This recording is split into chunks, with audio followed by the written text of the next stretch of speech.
Sasa moshi mweupe umepatikana kama unavyoona kwa mbali kule, na ung'eng'e wa watu uliokuwa umekusanyika mahali hapa, wote wanashabikia kwa furaha wakimshukuru Mungu kuweza kushusha Roho Mtakatifu ndani ya viongozi waliokuwa ndani, wakisali, kuomba, lakini pia kupiga kura kwa kuweza kumpata kiongozi atakayekwenda kutuongoza katika safari hii ya Ukristo, pale alipo yeye nasi tuwepo.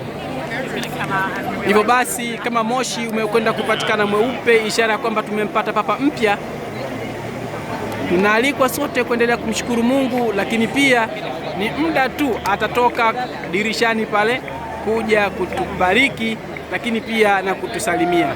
Moshi mweupe unaendelea kutoka kwa mbali kule kama jinsi unavyokwenda kujishuhudia hapa.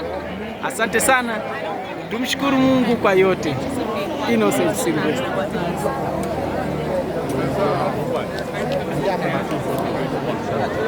Ung'eng'e wa watu kutoka kila kona ya dunia wamekusanyika hapa ili kwamba kuweza kumshukuru Mungu kwa makuu haya ambayo yamekwenda kutokea sasa hivi.